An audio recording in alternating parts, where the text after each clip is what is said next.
hoje é juventude, pornografia e saúde mental.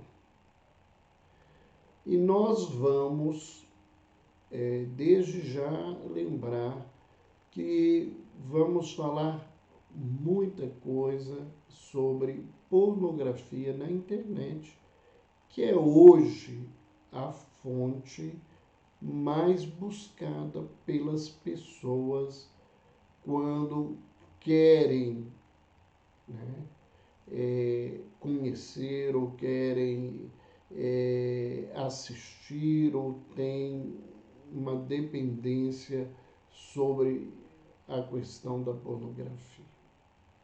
O tema é juventude, pornografia e saúde mental.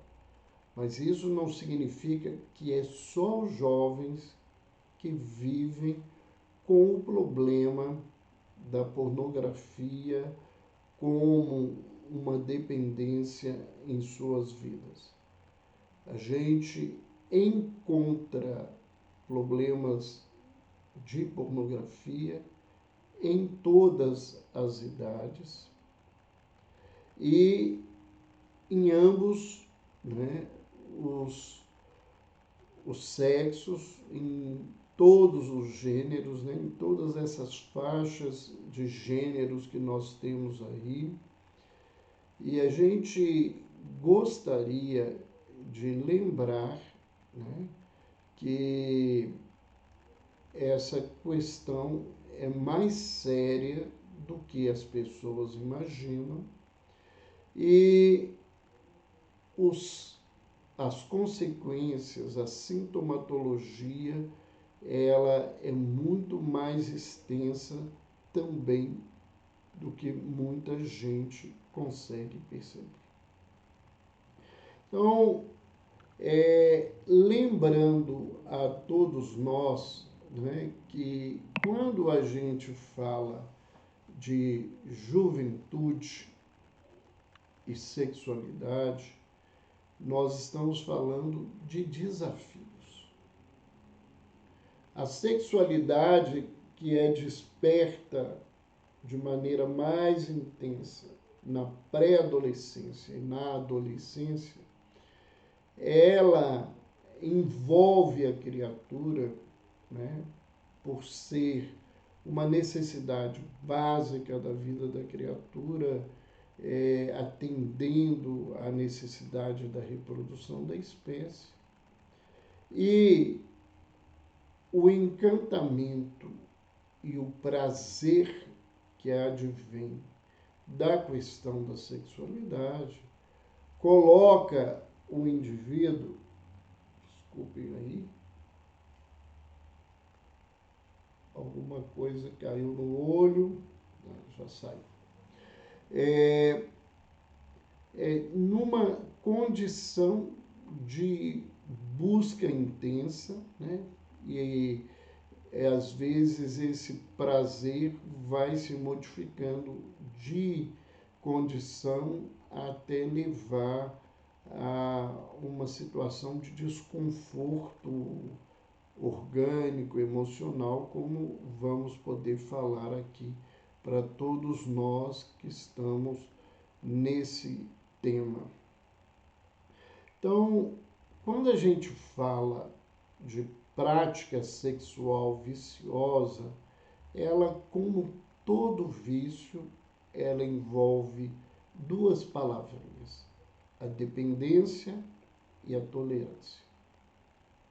Então, a criatura passa a depender intensamente desse prazer para viver e ela vai adquirindo uma tolerância ao tipo de pornografia que ela assiste, a quantidade que ela busca, e ela aumenta a quantidade, ela amplia os tipos de pornografia que ela busca. Nós vamos ver o que significa isso. e isso vai tomando conta da vida da criatura, como acontece com as drogas, como acontece com qualquer tipo de dependência. E a pessoa chega a um determinado momento que o prazer se transforma num, num desprazer ou num desconforto, num sentimento de culpa, às vezes muito intenso. E isso exige realmente uma atenção, uma busca de ajuda para que a pessoa possa melhorar. Vamos tentar diferenciar de uma maneira sucinta o que seja erótico do que seja pornográfico. Lembrando desde já que muitas pessoas buscam dentro das redes sociais, dentro da internet, né, seja através de sites do Instagram, do Facebook, dos aplicativos, muitas vezes mais conteúdos eróticos do que pornográficos e constroem também uma dependência por esses conteúdos que pode chegar às mesmas complicações do que a pornografia, né? Sendo que a pornografia tem as suas particularidades e a sua gravidade no comportamento do indivíduo, na sua expressão sexual, né, na sua vivência sexual.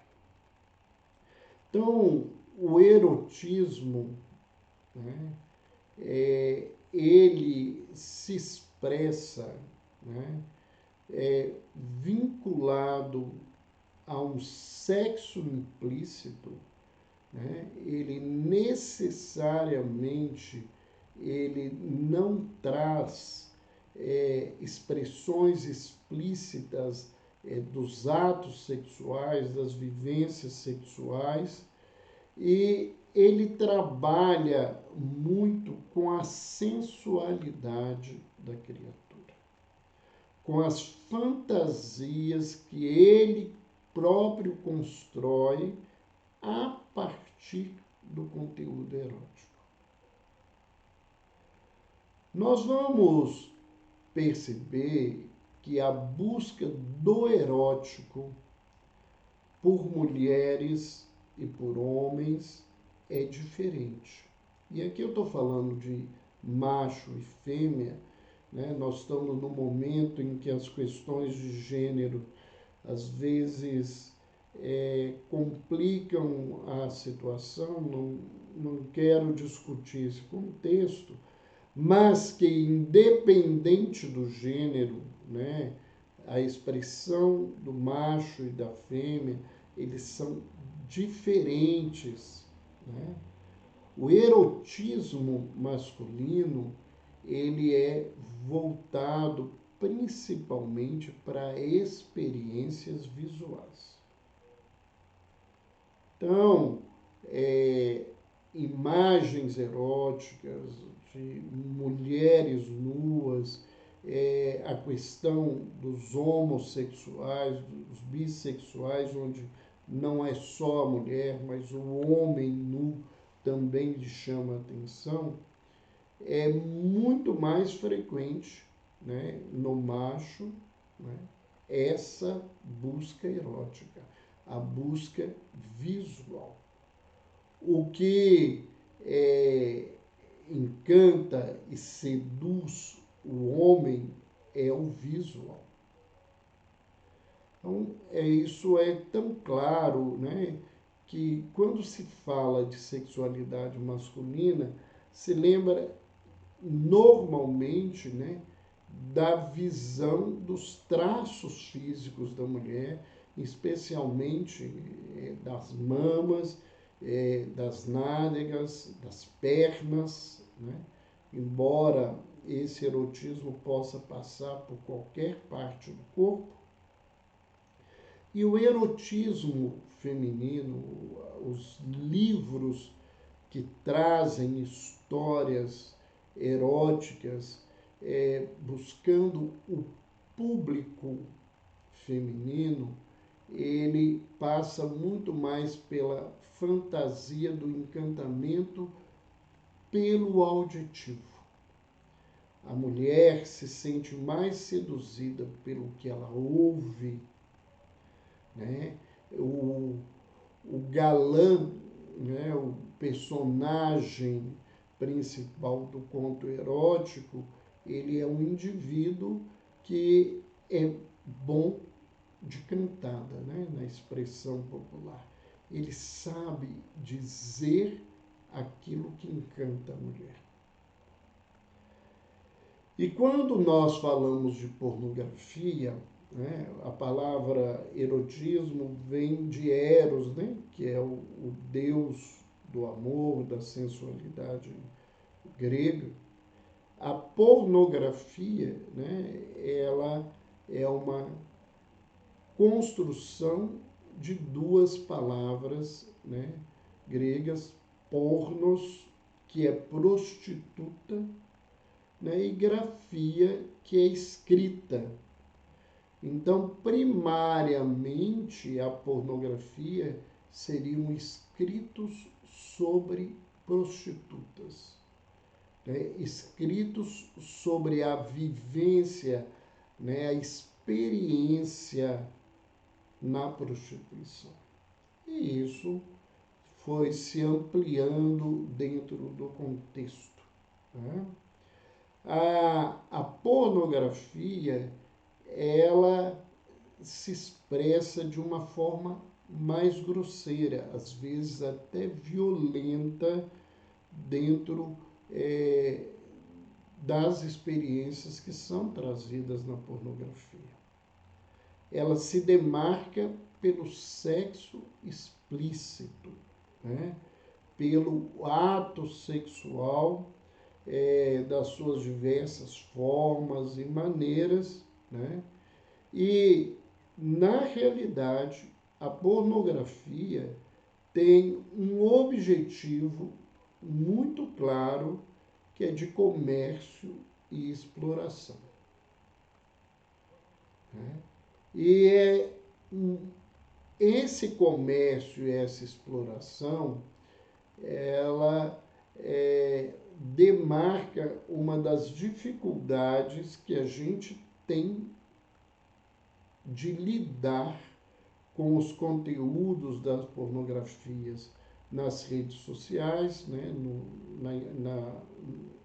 na internet em geral, porque ela gera ganhos muito grandes e há países aonde essa exploração enorme, né, e o ganho através da pornografia é muito grande. Eu, nesse momento em que eu preparava esse tema, eu não retomei as estatísticas, mas há um tempo atrás, quando eu fazia um estudo basicamente sobre pornografia na internet, naquele momento a China era o país que mais explorava a pornografia no mundo e que, com isso, eles tinham um ganho muito grande a partir dessa exploração. Qual que é ou quais são os grandes problemas da pornografia na internet? Antes da gente falar das questões mentais, de saúde mental, vinculados à pornografia. Primeiro, que esse não é um problema de fácil solução. Por que ele não é de fácil solução? Porque ele envolve dificuldades de caráter político e operacional. E dentro das questões de caráter político, nós não podemos esquecer da própria política econômica dos países que têm grandes divisas a partir da pornografia. Então, esse mercado pornográfico, ele envolve essas questões. E quando nós falamos de operacional, nós estamos falando da própria realidade das redes que nós temos que viver, porque a gente esbarra com uma dificuldade concreta, que é o caráter mundial da internet, que relativiza e enfraquece o poder coercitivo de legislações nacionais. Então, nós víamos aí há algum tempo, um desses grandes milionários desse mercado de redes sociais querendo comprar um outro nicho dentro desse contexto, os valores que são, e questionando a liberdade ou não de acesso a todo tipo de informação. Então, isso é bastante complexo. Veja a própria questão do tráfico de drogas, que envolve situações entre nações, é um problema internacional. E como um problema internacional, é muito difícil se trabalhar e se controlar essa questão. O tráfico, por exemplo, da cocaína, ele envolve inúmeros países e, às vezes, alguns países têm interesses, que eles não apresentam na porta da frente, mas que são interesses escusos e verdadeiros de ganhos com o tráfico, e isso não é diferente com a pornografia. E não é diferente com as redes sociais. Então, os problemas que são levantados muitas vezes fazem com que as pessoas interpretem a internet e toda a rede social e as mídias que nós temos como uma coisa que é mal usada. E há uma realidade. O mau uso da internet é infinitamente menor do que os benefícios que esses meios de comunicação e de interação trazem para a comunidade mundial como um todo. Então, nós não podemos demonizar as redes, porque elas não são só mal utilizadas. Ao contrário, elas trazem milhares de informações para a nossa caminhada. E a questão do mau uso, ela também envolve os interesses pessoais de quem está manipulando a busca desses conteúdos.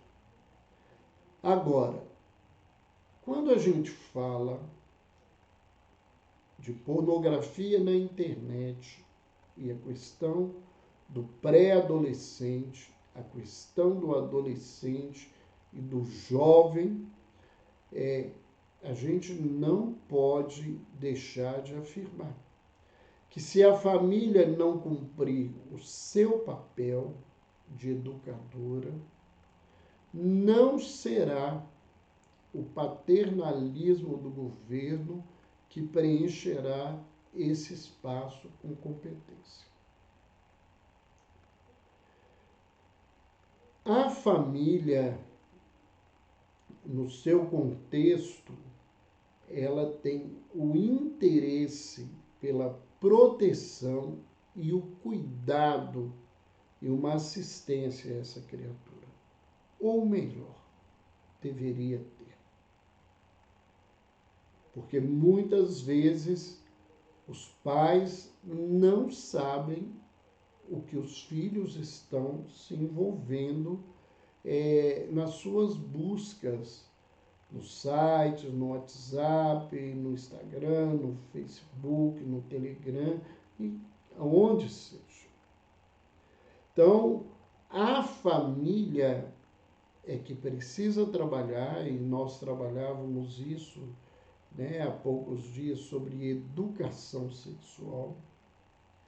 E foi por isso que esses pais nos pediram para falar especificamente da pornografia e lembrar que o governo não está preocupado com o processo educativo do povo. O governo, ele é paternalista. Ele nos oferece coisas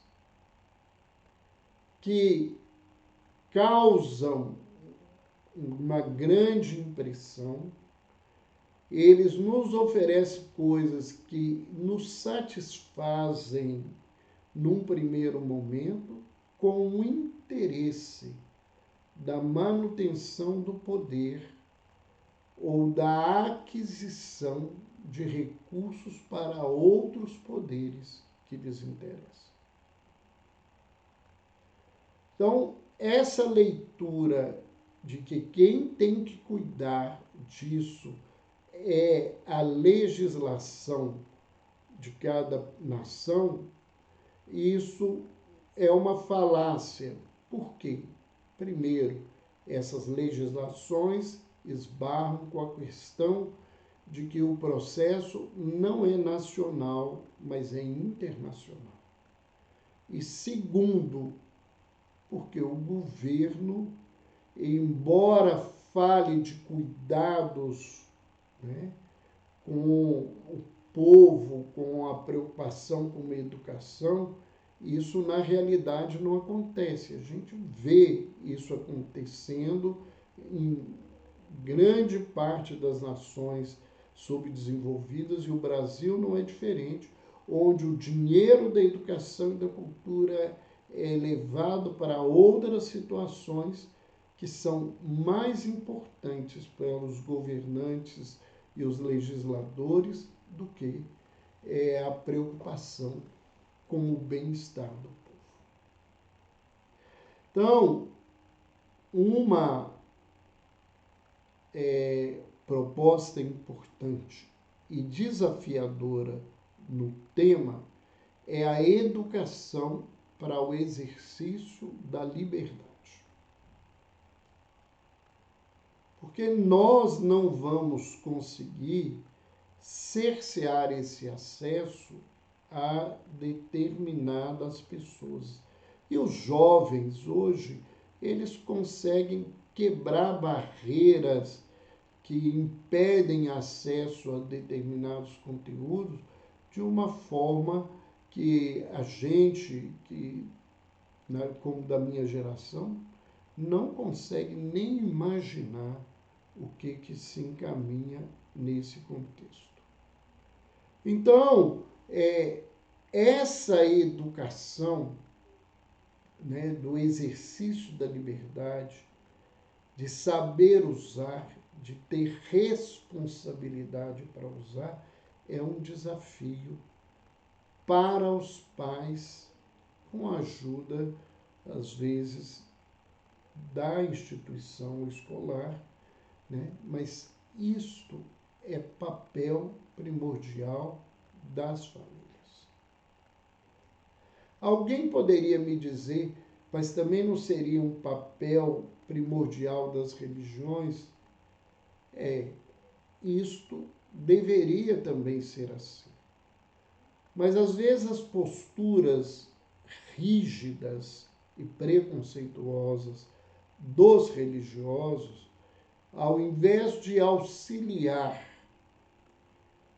nessa prática de liberdade e responsabilidade, cria um mal-estar interior na juventude que, de forma explícita ou implícita, ela busca isso a partir da reação que ela tem dessa postura preconceituosa e rígida que não ajuda no aprendizado nesse contexto.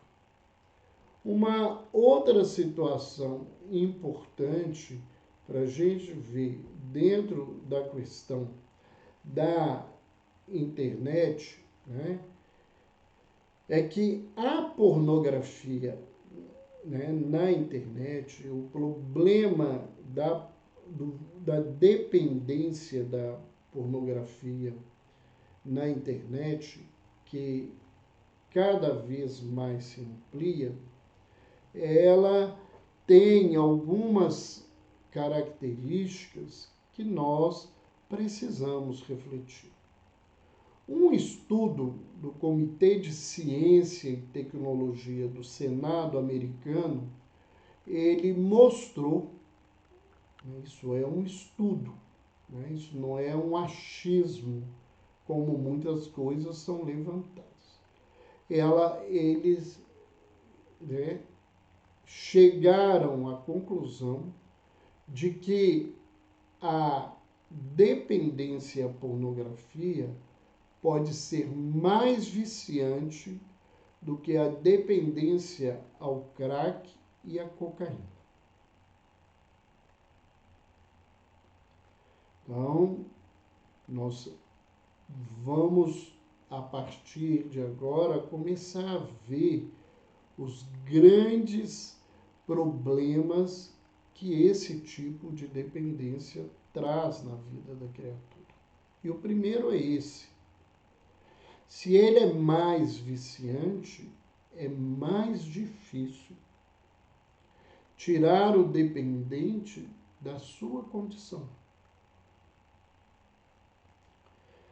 Uma revista chamada Wired, que ela é especialista nas questões de redes sociais, ela levanta que os viciados em pornografia na internet levam mais tempo para se recuperar do que os drogados.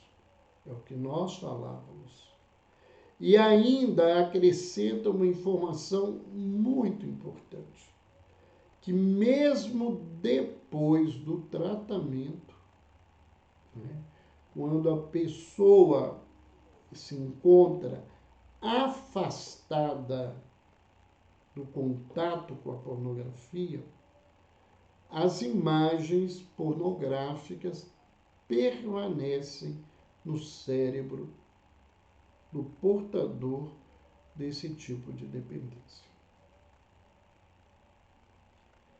Então, nós vamos ver que os estímulos, eles não são mais externos, eles estão internalizados e se associam a um desejo natural que a criatura tem, que está no campo sexual. Eu diria, né, que não de maneira igual, nem de maneira tão grave como que nós estamos aqui observando, é a questão, né, do indivíduo que tem uma compulsão alimentar. Ele precisa se alimentar, né, e ele é chamado para isso, né? E o prazer de alimentar, ele está dentro dele, e ele aprende uma forma de leitura, né, desse processo nutricional, que é uma fome hedônica, né, de prazer. onde ele foi treinado a alimentos palatáveis, coisas que ele gosta, e que isso chama para que ele tenha a compulsão, às vezes muito mais do que uma fome. E o prazer que se vem da pornografia, né, ele às vezes chama o indivíduo mais do que a necessidade biológica do ponto de vista sexual para a criatura.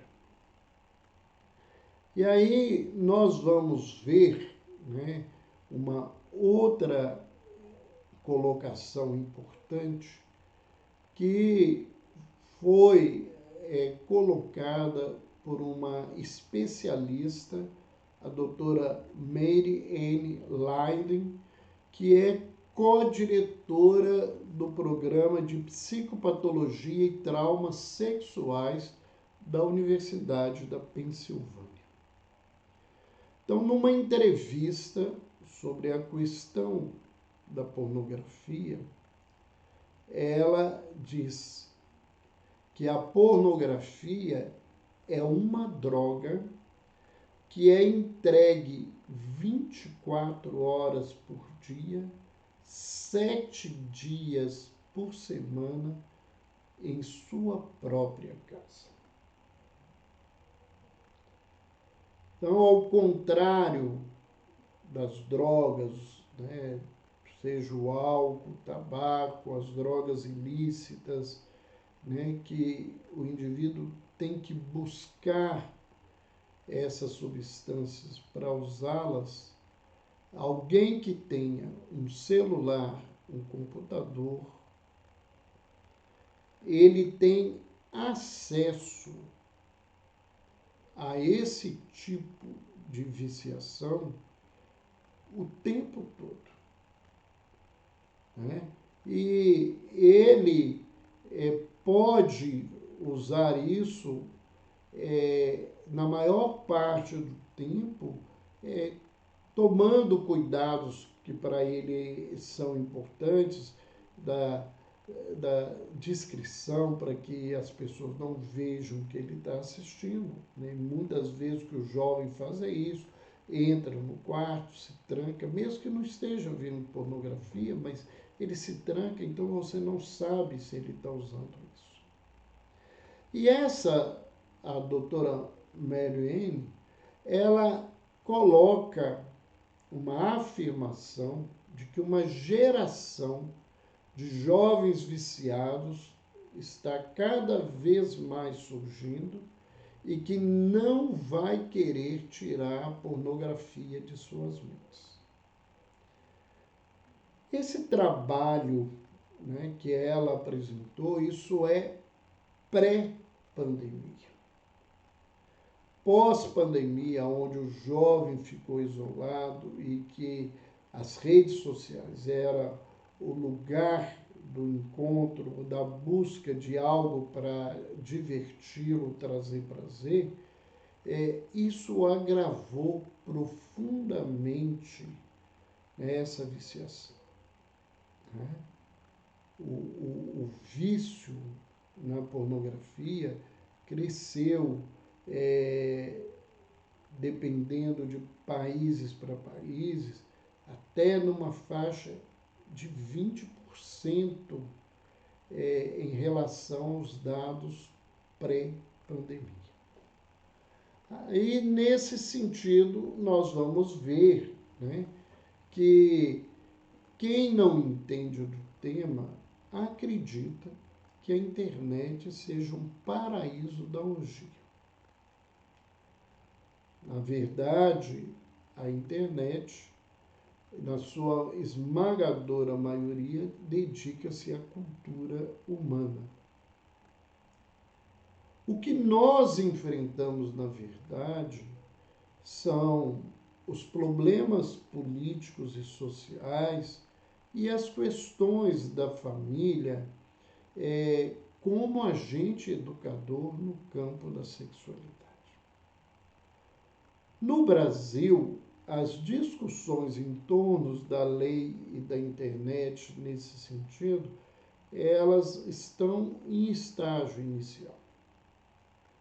Muito embora isso venha caminhando, os resultados materializados ainda são poucos. E nós temos muito poucos recursos. E mesmo os recursos de enfrentamento hoje, para lidar com o grande problema das redes sociais no campo da sexualidade, que é a pedofilia, né, o abuso de crianças e púberes, principalmente, e adolescentes também, isso enfrenta enormes desafios. As polícias têm recursos pequenos, corpo, né, estrutura humana pequena diante de tantas questões e da gravidade que elas têm. Então, querer entender que esse problema da pornografia é uma questão de ação restritiva por parte dos legisladores, isso está longe de ser uma realidade, né? E o problema de restringir acesso a coisas graves como drogas e outros elementos, né, não é algo só voltado à questão da pornografia. Então, a gente vê, né, que restringir ou não restringir tem a ver com políticas de interesses econômicos nos diversos governos, e isso traz problemas bastante sérios para a criatura. Hoje o Brasil enfrenta essa luta da restrição ou não da venda de armas, apesar de trabalhos concretos na área da suicidologia comprovarem que países e regiões, às vezes, porque como nos Estados Unidos são os estados que têm legislações próprias, os estados que liberam a venda de arma, eles lideram os números de morte por suicídio. Então, nós não precisamos esperar que nós vamos resolver isso nesse contexto. Nós precisamos trabalhar de uma maneira mais ampla. A sociedade precisa ter conhecimento, a sociedade precisa ter envolvimento, comprometimento com tudo isso. Enquanto isso não acontecer, a gente não vai conseguir sair desse contexto que é muito complicado. Como é que começa esse vício? Né? Como que isso acontece na vida da criatura? Então, a pornografia, ela existiu, né, de toda a história, né, se escrever sobre experiências espirituais, sexuais, de maneira explícita, ou desenhos ou pinturas sobre essas questões, elas estão presentes na história da humanidade. Mas isto aumentou acentuadamente no século passado e foi paulatinamente crescendo na segunda metade do século, e com o surgimento da internet e de toda essa construção a partir dessa rede de comunicação, foi se facilitando esse acesso. Antes disso, nós tínhamos as revistas primeiro eram com desenhos, depois com fotos explícitas, depois os filmes pornográficos que eram passados em determinados cinemas, né? A venda em canais fechados de pornografia, nas TVs fechadas, né? E depois o acesso à pornografia através da internet, né? Que muitas vezes é gratuito e é muito mais fácil do que as pessoas imaginam. Mas nem sempre esse quadro que vai chegar a uma viciação, ele começa intencionalmente. A questão básica do jovem é a curiosidade. Então, como essa curiosidade muitas vezes é atendida de maneira ilegal, né? Não estou falando ilegal da lei do Estado, mas o ilegal da lei da casa, da estrutura da casa, esse jovem, ele não vai discutir isso com as pessoas que deveriam estar preparadas e que deveriam já ter abordado isso de uma maneira adequada na vida dessas criaturas, que são os pais, os familiares, os responsáveis pela educação dessa criatura. O que acontece que se transforma num grande chamativo para a criatura? É que ela proporciona, né, um prazer quase imediato. Então, à medida que o jovem tem acesso a essas imagens, a essas experiências, ele tem uma excitação, né, sexual, e ele vai caminhar, né, para uma experiência de prazer, né, através da masturbação ou de relacionamento com alguém que esteja como parceiro assistindo esses vídeos, né, ou essas imagens. Então, ele vai ter um prazer quase imediato. Esse prazer, ele está relacionado com uma área cerebral que é chamada de sistema de recompensa, aonde o principal neurotransmissor é a dopamina. Então, o indivíduo, ele acessa, ele experimenta, ele tem essa liberação da dopamina, né? Esse prazer que a dopamina traz, essa sensação de bem-estar que ela traz, é um chamativo para que isso se repita na vida da criatura. Então ele busca, né, repetir esse prazer que se produz através dessa experiência. Com o tempo, que ele vai buscando cada vez mais essas experiências, surge o que a gente chama de habituação, né? Ele fica habituado àquilo.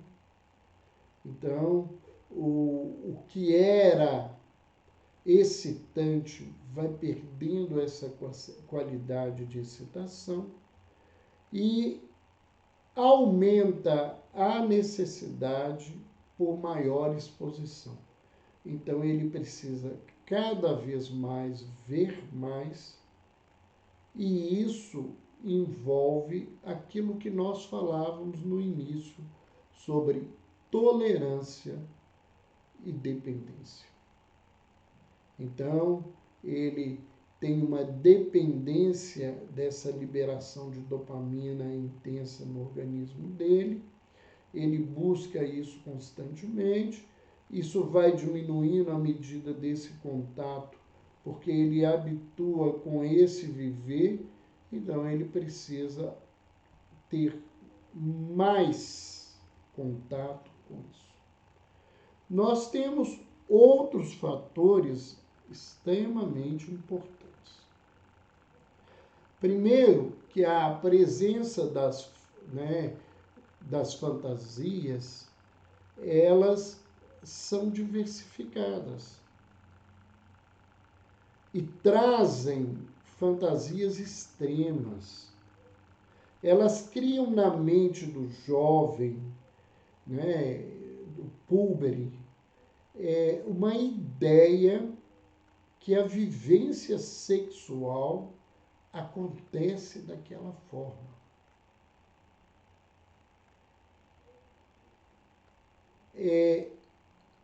A pornografia, na nossa cultura atual, ela é misógina, ela é discriminatória, ela é sexista, ela vê a mulher como um objeto de prazer, ela vê a mulher como alguém que tem uma adoração pelo órgão sexual masculino e que, ao vê-lo, ela vai entrar numa experiência da forma que o indivíduo vai querer. Ela traz ideias para a criatura de que aquilo que ali acontece e que é editado, montado para que as criaturas acreditem que seja um contínuo, mas aquilo é um trabalho de montagem. Podem questionar o que for, um trabalho de arte. A arte no contexto do pornográfico, que não é no contexto do erótico. Poderia ser, existem filmes que são eróticos sem serem pornográficos.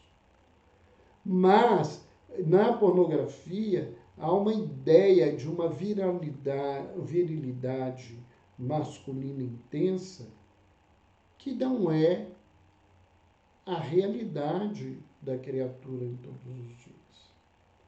Há uma percepção, por exemplo, de uma ejaculação em grande volume que preocupa os jovens quando ele vê que a sua ejaculação não é assim, e aí cria problemas psiquiátricos para a sua vida, sim, problemas psíquicos para a sua caminhada. Há uma frustração quando a parceira não age como aquela figura da atriz que é paga para representar aquilo para as pessoas. Então, ele não tem ideia que aquela filmagem de 40, 50 minutos é fruto de um trabalho de estúdio, porque eu fui estudar isso e achei muito interessante o dado, de aproximadamente 13, 15 horas de filmagem, onde ao final da filmagem, tanto homens quanto mulheres, independente de serem relações homo ou heterossexuais ou bissexuais, eles estão machucados, feridos, sentindo um grande desconforto para realizarem aquele trabalho pelo qual eles são pagos. Então, essa fantasia da imagem é altamente estimulante, porque ela faz o indivíduo acreditar que se ele conseguir fazer aquilo, ele vai dar prazer à parceira, que a mulher tem que fazer aquilo para que o parceiro seja a aceite e esteja com ela. E esse conteúdo, na verdade, é quase ilimitado. Como não há uma existência de um limite prático, pragmático do consumo, então esse consumo na internet, para a vida da criatura, ele vai crescendo. Tem jovens e adultos que dormem menos de 2, 3 horas por noite, passando a noite assistindo filmes e filmes pornográficos. E no outro dia não conseguem render na escola, não conseguem render no trabalho, porque não descansaram o suficiente. A progressão do consumo, ela pode ocorrer não só em termos de frequência, mas também de variedade. Então o indivíduo passa para outros conteúdos. No início ele vê um tipo de vivência sexual mais normal, depois cheia de perversões, né? Com uso de objetos, com prática sadomasoquista, sexo com animais. Então as coisas vão crescendo, né? E isso, à medida que a dependência está presente, passa a ser cada vez mais a busca do que é incomum ou daquilo que a gente chamaria de que seja pesado na vida da criatura. Quais são os sintomas que uma pessoa com dependência à pornografia apresenta? E aí nós vamos ver o quanto isso é complexo para a criatura. Então, ele apresenta impotência, dificuldade de obter satisfação sexual, de ter uma vida sexual satisfatória, né? Então, às vezes, ele não consegue chegar ao orgasmo numa relação sexual, nem mesmo quando assistindo pornografia, quando a dependência é muito grande. Ele passa a aumentar a frequência da masturbação, e essa masturbação vai tendo um menor nível de satisfação para a criatura.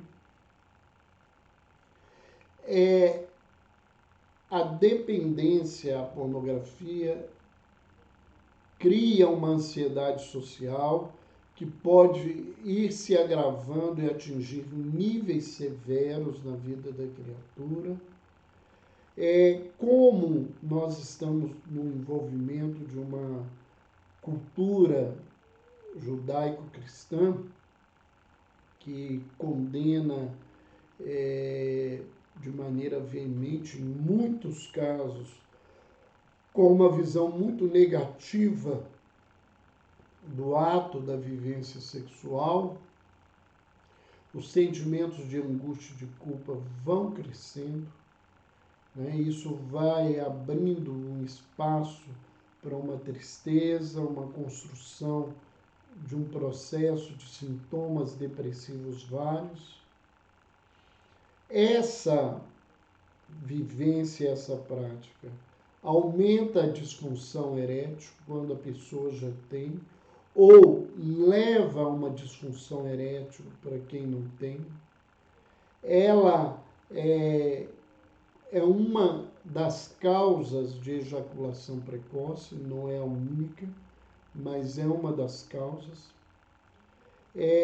O indivíduo, né, por principalmente como a pornografia é muito usada pelos homens, tem uma diminuição da sensibilidade peniana, né, pelo excesso da masturbação. Ele passa a deixar de ter ereções espontâneas, ela só acontece quando ele está vivenciando, né, ou na presença, né, do conteúdo pornográfico. O indivíduo pode passar a ter incapacidade de manter ereção, inclusive para masturbação, mas é um fenômeno que acontece muito com o indivíduo. Ele não consegue manter a ereção nas relações com as suas parceiras ou seus parceiros. Nós já falamos, mas nós voltamos a lembrar, né, que aparecem esses sintomas depressivos, pode desenvolver uma depressão, como o indivíduo ocupa muito tempo com isso, ele dorme menos, ele tem um foco voltado para isso o tempo todo, porque ele pensa, ele relembra, ele revê as imagens na sua mente, ele tem dificuldade de foco, dificuldade de concentração, e ele pode e às vezes queixa problemas de memória, né, que estão vinculados a esse contexto. Há uma diminuição da produtividade, como nós falamos, a pessoa passa a apresentar problemas no trabalho, o seu rendimento cai, muitas vezes ele cai na situação de desemprego, ele passa a ter falta de motivação na vida e ele apresenta alterações no sono e na alimentação. E aí, alguém pode nos questionar como prevenir isso, né? Que seria o mais importante. No campo da dependência, seria a prevenção. Falar que a gente vai prevenir evitando esses contatos, que isso não vai existir, que nós vamos proibir, a gente não tem esse contexto. A educação da criatura, que deveria envolver a educação sexual, ela deveria trabalhar esse contexto, pelo menos estimulando a criatura para um consumo moderado e controlado desses conteúdos. E muitas famílias não têm essa visão moralista muito séria, né? Elas só vão ver a seriedade do problema no caso da dependência. Então isso é um problema, né? Algo que é importante para prevenir é envolver-se em interações sociais reais e saudáveis e procurando, a partir dessas relações reais e saudáveis, ter uma sexualidade saudável.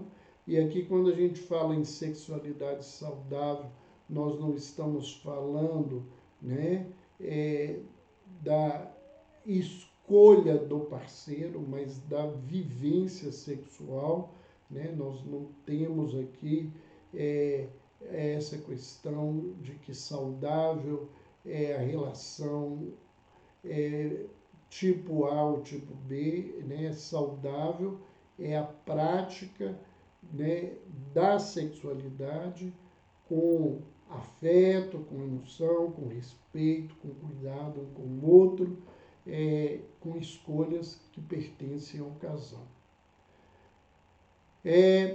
Levar o jovem a investir nas relações sociais, no convívio com outras pessoas, para que ele tenha menos tempo para buscar isso. Auxiliá-lo, né, seja o jovem ou quem for, a ter um olhar crítico ao consumo da pornografia. A gente deve promover, né, fontes de prazer e gratificação diversas na vida das crianças, dos jovens, para que eles não fiquem presos a só um tipo de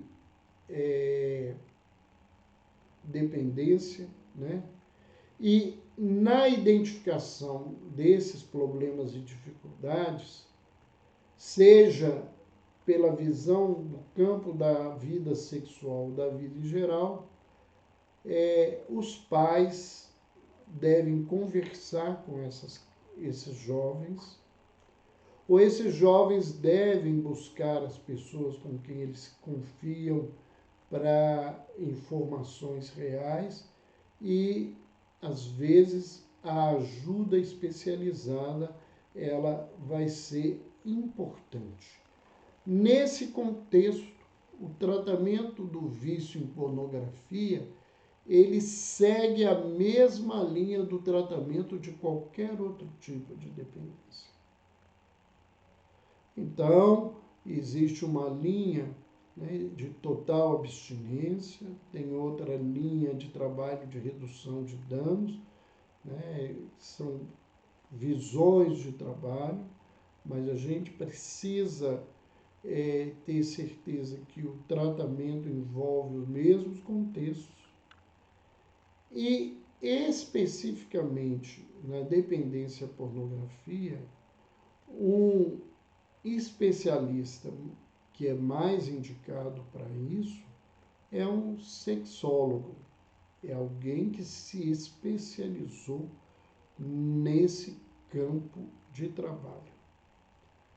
Esse processo de intervenção, ele é progressivo, então ele não é pontual, a gente não resolve isso no tempo. Ele procura dessensibilizar a pessoa do consumo através de diferentes estratégias e de maneira que ele consiga se reabilitar e se recuperar e adquira recursos para uma prevenção de recaída. Então, esse tratamento, nesse sentido, ele é extremamente importante. E quais são os objetivos do tratamento? Primeiro, né, o trabalho vai tentar levar o indivíduo a compreender o que seja o vício em pornografia e os seus mecanismos. Então, ele caminha primeiramente para o conhecimento, para o entendimento do quadro, né? Se o indivíduo vai aceitar ou não, mas o primeiro passo é esse que a gente tem que tomar. Outro passo que é concomitante a esse é levar o indivíduo a entender o que seja o tratamento que ele vai receber. Principalmente que ele entenda que esse tratamento depende principalmente dele, da sua vontade e do seu esforço em se tratar. Isso não significa de tirar a responsabilidade de quem trabalha com isso, mas de mostrar ao indivíduo que sem a sua vontade nós não podemos fazer nada. Quem não quer ser ajudado não é passível de receber ajuda. Para ser ajudado, a pessoa tem que se abrir ao processo de ajuda. Dentro desse trabalho, nós não temos que nos fixar às questões negativas.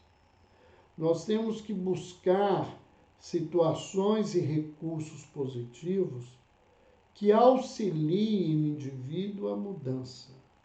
Não focar no vício, mas focar naquilo que o indivíduo tem de recursos positivos que ele pode encaminhar para essa situação, adquirindo forças, adquirindo virtudes, adquirindo ferramentas que ele possa utilizar quando focado na questão da dependência e saindo progressivamente dessa condição.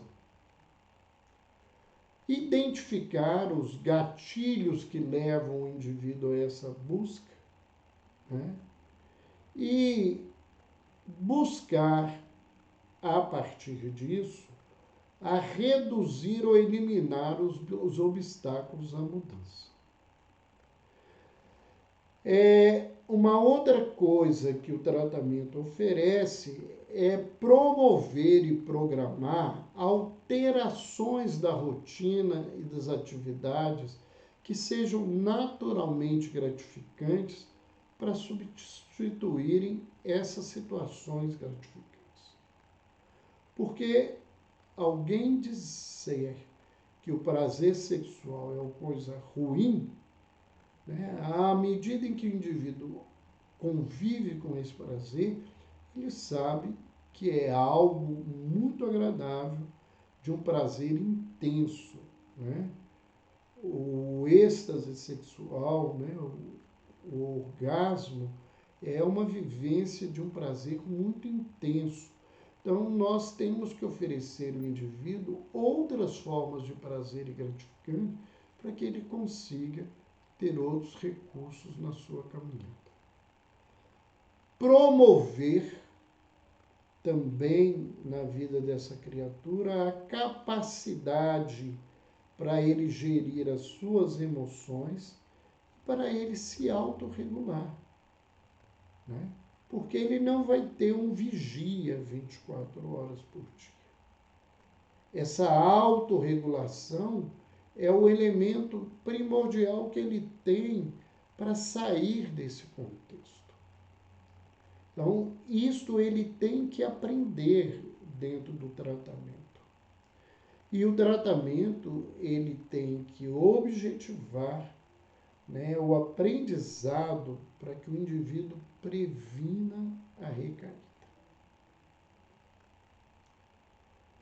Então, nós vamos ver que, nesse sentido, né, a terapia, o autoconhecimento, os instrumentos da espiritualidade, mais focados no coping positivo, né, naquela visão religiosa que acolhe, que ampara, não que oprime, que traz medo, terror e culpa, porque isso não vai ajudar no contexto do tratamento. E falando de processo de educação sexual, seja para quem for, nós gostaríamos de trazer aqui algumas atitudes que nós acreditamos serem primordiais diante da sexualidade, que são traçadas pelo Espírito Emmanuel através da psicografia de Francisco Cândido Xavier, que nós entendemos servir para qualquer um de nós, porque são conceitos muito importantes. Então, ele lembra que no campo da vivência sexual, né, ele traz o seguinte: não proibição, mas educação. Proibir não auxilia nada. Não abstinência imposta, mas emprego digno, com o devido respeito aos outros e a si mesmo. E isto tem uma influência muito grande do comportamento das figuras do pai e da mãe na vida da criança e do jovem, quanto a esse respeito um pelo outro no campo da vivência e da vivência sexual. Ele ainda nos lembra não indisciplina, mas controle, né? Então, é um processo de autorregulação, como a gente falava há pouco. E não impulso livre, mas responsabilidade. É entender, né, os riscos que eu vivo né? E que eu posso fazer escolhas, mas essas escolhas podem ser muito caras para as nossas vidas durante toda a nossa vida. Então, são lembranças que eu gostaria de dividir com vocês. Lembrando que, em breve, essa live, se você gostou, se tem alguém que acha que é importante, ou se você não pode assistir agora, ela vai ser colocada no YouTube, no nosso canal de saúde e espiritualidade. Então, o canal é DR Roberto Lúcio YouTube. E lá nós temos inúmeras palestras, inúmeras conversas importantes, entrevistas com algumas pessoas que foram muito importantes nesse contexto aí, desse trabalho que nós estamos realizando. E vocês podem se inscrever, pedir para serem notificados que todas as semanas nós temos material novo sobre saúde mental e espiritualidade. No mais, eu agradeço aqueles que estiveram conosco o tempo todo, aqueles que puderam ter acesso ao tempo, aqueles que vão assistir. Nós temos inúmeras pessoas que nos dizem que no dia da nossa atividade aqui, da nossa live, nas terças-feiras, eles têm reuniões, atividades, aulas, mas que eles assistem depois. Então, mais uma vez, obrigado, espero que tenham gostado, que tenham curtido. Ela vai ficar no Instagram também e até a próxima semana. Um beijo no coração de todos vocês.